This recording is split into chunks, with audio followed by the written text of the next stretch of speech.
Olá pessoal, vamos começar mais uma videoaula então. Agora o foco dessa unidade é trabalhar o plano de contas aplicado ao setor público. O plano de contas é uma relação, né, de contas que são utilizadas para registro das informações contábeis. Esse plano de contas ele é essencial no setor público por algumas características que nós vamos ver agora na sequência. Bom, Ah, o plano de contas, né, ele do setor público, ele é considerado uma conquista, né, para a contabilidade aplicada ao setor público, porque até a elaboração desse plano de contas, a escrituração contábil no setor público, ela promovia algumas dificuldades, né, porque como a gente vem conversando sobre o setor público, não basta um registro patrimonial no setor público, né? Nós precisamos ter um controle orçamentário e um controle também dos registros e atos que acontecem no setor público. Então, dessa forma, se União, Estados e municípios, cada um tivesse um modelo, um formato de plano de contas com características diferenciadas, isso de alguma forma faria com que, não se, com que o setor público não mantivesse uma uniformidade de registro, que é algo que é necessário pelas características que o setor público tem. Então, desde que o plano de contas aplicado ao setor público foi criado, isso permitiu, né, que a gente tivesse uma melhor uniformidade de características nas informações dos entes públicos. Além disso, ele permite uma consolidação das contas nacionais, ele serve também como padrão para a adoção das normas internacionais de contabilidade aplicada ao setor público, porque também ele traz isso como um diferencial, né? Então, em função disso, ele tem alguns benefícios, como a gente vai tratar agora na sequência também. Bom, dos benefícios aí importantes é a segregação das informações orçamentárias e patrimoniais. Até a criação desse plano de contas, as informações patrimoniais orçamentárias, elas eram um tanto, digamos assim, misturadas, né, na informação da contabilidade aplicada ao setor público.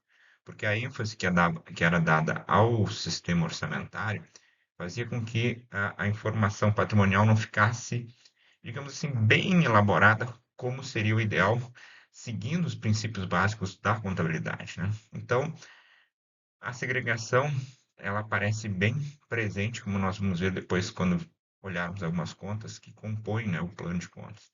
É importante lembrar sempre que o plano de contas, ele existe na empresa privada, existe na empresa pública. Na empresa privada, a gente comentou lá na disciplina de contabilidade geral, né? Então, para que a gente possa realizar os registros contábeis, né, contabilizar os fatos contábeis, a gente precisa ter esse elenco de contas. E no setor público não é diferente, tem que fazer da mesma forma.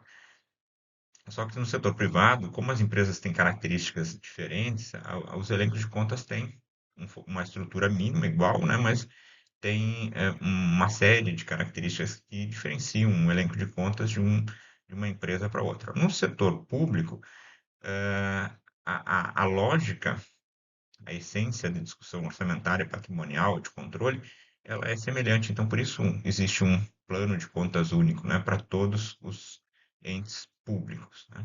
E aí ele enfatiza justamente isso que eu falei agora, né?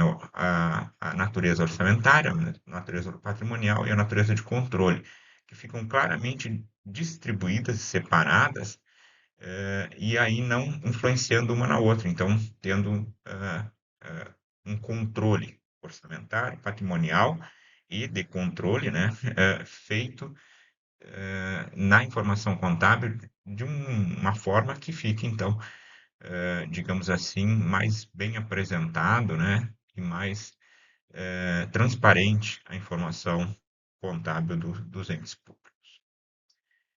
Registros de fatos que afetam o patrimônio líquido, então, a partir do momento que entrou em vigor esse plano de contas, né, isso aconteceu final ali de 2008 para 2010, né, quando foi criada a primeira versão e dali foi sendo atualizada até hoje. aparece então a figura das VPAs e VPDs, né?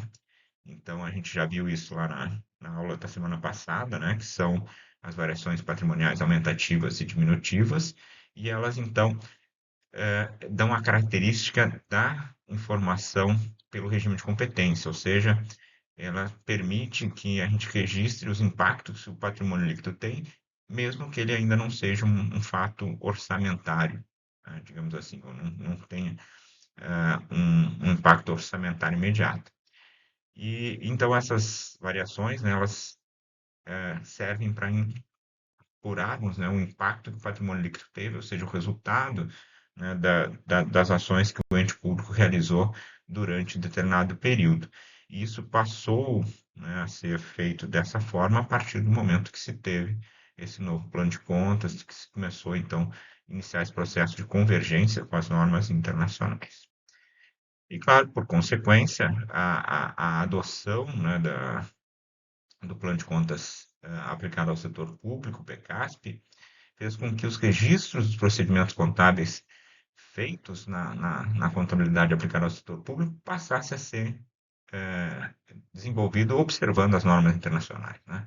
Ou seja, passou a ser uma reprodução da norma internacional, as IPSAS, que são as normas internacionais de contabilidade aplicada ao setor público, que foram sendo convergidas e sendo aplicadas, então, no nosso setor público. Então, isso permitiu, e isso tem relação direta com a presença desse plano de contas que introduz todas essas coisas que não eram tratadas antes, né?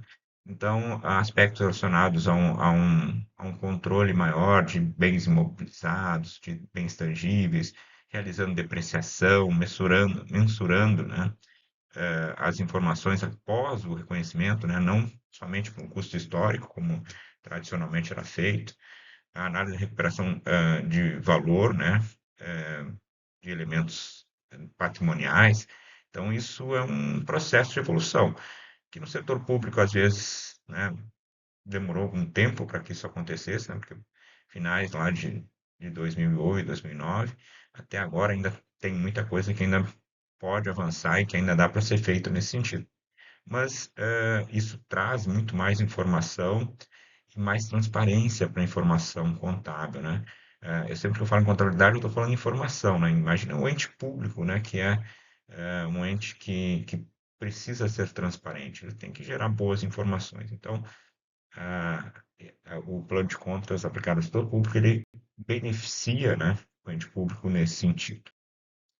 Bom, então, conceitualmente, né, digamos assim, que o plano de contas é uma estrutura básica de escrituração contábil formada por uma relação padronizada de contas contábeis que permite, então, o registro de atos e fatos, né, de forma padronizada e sistematizada. E claro, isso faz com que a gente tenha um bom subsídio para a elaboração das demonstrações contábeis, né? No momento em que tu tem as contas organizadas dentro de um padrão, com código, com identificação de grupo, subgrupo e elemento patrimonial que ela representa, no momento em que tu tem essa informação padronizada, além de tu registrar todas as informações que são necessárias, tu tem um bom subsídio, né, para a elaboração das demonstrações. As demonstrações são consequência disso. A gente já viu lá em contabilidade geral que a gente tem um elemento importantíssimo de informação que é as demonstrações contábeis e elas decorrem de quê? Elas decorrem justamente da boa escrituração contábil, né? E no setor público é a mesma coisa. Também tem as demonstrações contábeis, algumas diferentes lá das empresas privadas, de uma forma geral, mas todas elas necessitam dessa informação padronizada e sistematizada. E ela acontece a partir do momento em que eu tenho um registro contábil consistente, né? Baseado, então, em todos a estruturação e organização que o plano de contas tem. Então, ele é um subsídio bastante importante, inclusive para efeito de gestão da tecnologia da informação, né, através do software. O software eles conseguem sistematizar e gerar as demonstrações a partir dos códigos das contas que são definidos pelo plano de contas. Então, o plano de contas ele se torna bastante importante para operacionalizar as informações do sistema contábil do ente público. Então, esse modelo, né, ele permite, então, separar, né, padronizar o registro, separar a informação orçamentária, patrimonial de controle e, por fim, consolidar contas nacionais, as informações nacionais. Ou seja, hoje é possível e é feito isso, né, de se criar um balanço patrimonial, uma demonstração de variações patrimoniais do Brasil inteiro, né, juntando a União, os estados e o município, porque essas informações são todas consolidadas, né, eh, para fazer o balanço anual, né, da União, ou seja, juntando todos os entes que estão envolvidos a partir das informações que são enviadas aos tribunais de contas e aos órgãos de controle, para que se possa, então, ter uma avaliação do desempenho do ente público durante um determinado exercício. Então, a estrutura do PCASP, né, é pela natureza da informação contábil, ela é dividida em 8 classes, né, de contas contábeis, de acordo com as naturezas. Nós vamos ver depois na sequência ali como é que fica a separação dessas classes, né? Mas essas classes é que nos permitem, nós vamos ver que da 1 a 4 é a natureza patrimonial, a 5 a 6 orçamentária e a 7 a 8 de controle, são as classes que fazem com que a gente enxergue, então, separadamente cada uma das naturezas de informações, né? O objetivo, então, é permitir um registro de dados contábeis de forma organizada, né, e facilitar, então, a análise daquelas informações que são geradas a partir da contabilidade, né? Vocês sabem que a contabilidade, se ela não tivesse essa organização na forma de demonstrações, ela seria um conjunto de registros de fatos sem ter uma organização e uma sistematização adequada. As classes, então, como eu falei agora, né, elas vão servir para dividir as informações da natureza de informação patrimonial, orçamentária e de controle. Patrimonial, então, qualquer tipo de movimento de conta, de caixa, banco, aplicação financeira, bem como todos os outros os fatos, né, do tipo relacionado à apropriação ou arrecadação, reconhecimento de dívida, pagamento de fornecedor, pagamento pessoal, tudo isso vai estar dentro das movimentações patrimoniais. As orçamentárias são aquelas focadas na receita e na despesa orçamentária, que a gente viu na aula anterior, em que a gente vai ter as receitas orçamentárias, aquelas que foram previstas, né, pelo orçamento, e a fixação das despesas, e por consequência os estágios, né, tanto de arrecadação da receita quanto de desenvolvimento das despesas. E as contas de natureza de controle são aquelas relacionadas a contratos, convênios, né, que são assinados, são atos, né, que vão de alguma forma impactar o ente público no futuro, quando aquilo se concretizar, como a realização de atividades decorrentes desses contratos. A definição quando nós temos um ato ou um fato, né, e como é que eles impactam, né? Então, o ato orçamentário, ele decorre daquelas previsões e dos empenhos que são realizados, e isso vai para a natureza orçamentária. Os atos extraordinários, que é assinatura e baixa de contratos, eles são registros de natureza de controle, né? Por outro lado, os fatos, né? Por isso que a gente falou que registra atos, que registra fatos, né? Os fatos orçamentários são aqueles movimentos dos estágios da receita e estágios da despesa, que a gente viu também na aula passada. Eles impactam tanto a natureza patrimonial quanto a orçamentária. E os fatos extra-orçamentários, né, são aqueles movimentos que o ente faz relativo a garantias, ou movimentos de avais e retenções que são feitas, que impactam tanto na questão da natureza patrimonial como a de controle, né? Dependendo da situação, por exemplo, uma depreciação ela é registrada lá na natureza patrimonial, a, as garantias, né, então, são feitas dentro do sistema de controle. Então, são fatos que não estão diretamente no orçamento, mas que impactam a realidade patrimonial de controle do ente público. Então, isso dá para indicar que quando a gente faz um registro contábil no setor público, a gente necessariamente não faz um registro único, exclusivamente num desses dessas naturezas de informação, né? A gente pode ter registros que vão impactar a natureza orçamentária, a natureza de controle e a natureza patrimonial, né? Então, coisas que antes a gente fazia um lançamento, talvez hoje a gente tenha que fazer três lançamentos, né? Um para cada controle, ou até às vezes mais, para que se tenha realmente uma informação que permita uma contabilidade transparente no sentido de apresentação da situação patrimonial, orçamentária e de controle, né? Então, imaginem que na contabilidade geral da empresa já é complexo, né? O controle dos lançamentos, registro dos fatos, são eminentemente patrimoniais. No ente público, além do controle patrimonial, tu tem controle orçamentário e o registro das informações no sistema de controle, né, na natureza da informação de controle, que faz com que tenha que a gente registre não só fatos, mas também atos, né, que é o que não, normalmente no ente privado é só fatos que são lançados. Então, isso traz um nível de complexidade maior aí na escrituração do ente público. Então, a estrutura das classes é essa aqui que eu comentei antes, né? Então, no patrimonial, as contas com código inicial 1, classe 1, são do ativo, classe 2 são do passivo, classe 3 são as variações patrimoniais diminutivas, classe 4, variações patrimoniais aumentativas. Isso aqui é basicamente semelhante ao que acontece nas empresas privadas, só que em vez de ser variações patrimoniais diminutivas, são despesas, né? E variações patrimoniais aumentativas são receitas. Já no ente público, além dessas classes patrimoniais, nós temos classes orçamentárias, que são controle da aprovação, planejamento e execução do orçamento, né? Então, o 5 é o controle de aprovação e planejamento, e o 6 é o controle de execução do planejamento, orçamento. Então, cada vez que a gente tem um registro de previsão orçamentária e de execução do orçamento, nós vamos estar lançando e registrando, mesmo que isso impacte no patrimonial, também vai ser lançado no orçamentário, independente de impactar ou não. Algumas coisas vão impactar o orçamentário e patrimonial, outras só orçamentário.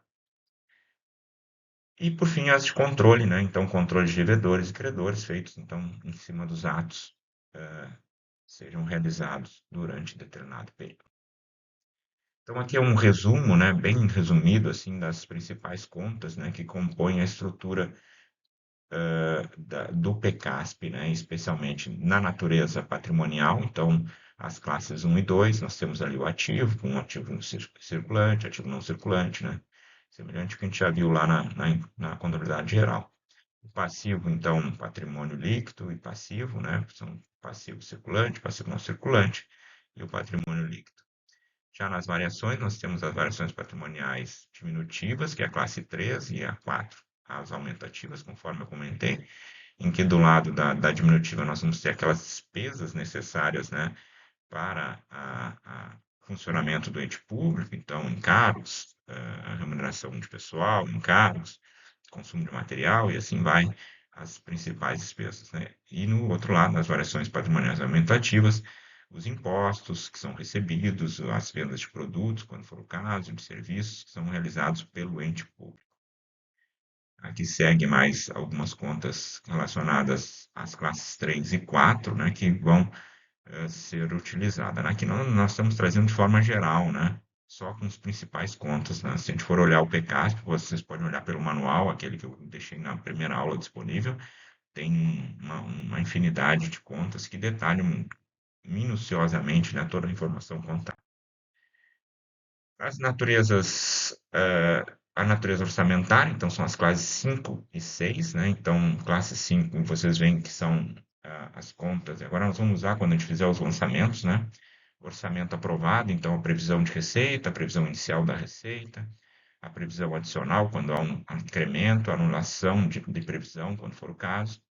E do outro, embaixo, né, o 5.2, as previsões da fixação da despesa, né? Então, a gente prevê a receita, fixa a despesa, né? Ou fixa a despesa e depois prevê a receita, em que a gente tem ali os créditos iniciais, tem os créditos adicionais, que a gente também já comentou na aula passada, suplementar, especial, quando for o caso, e extraordinário.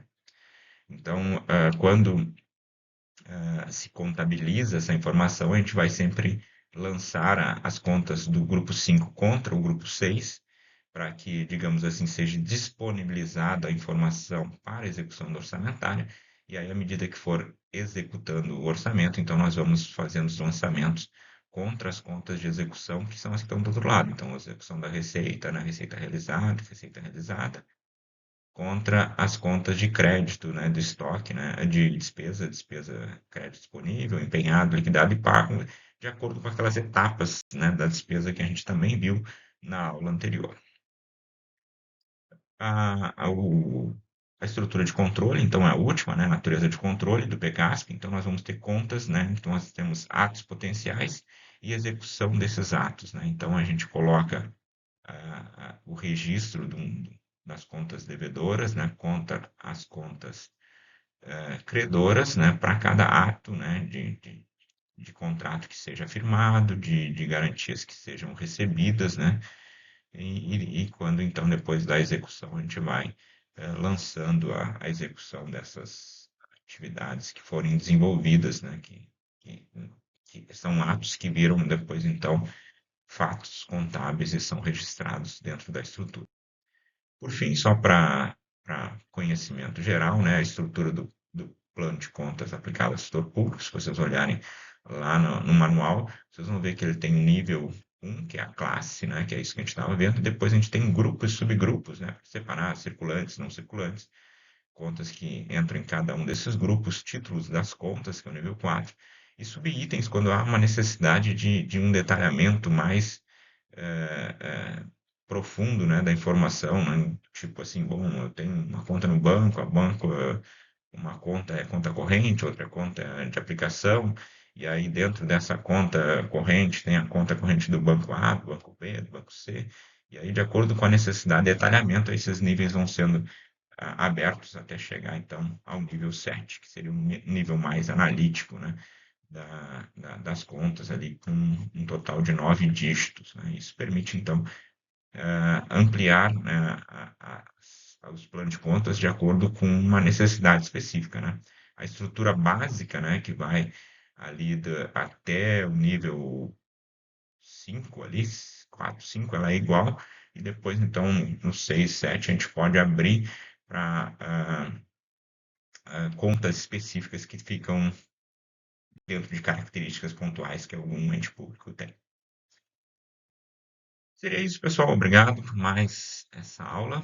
Seguimos. Em breve temos mais uma aula aí para contar aqui na nossa disciplina. Até mais, pessoal.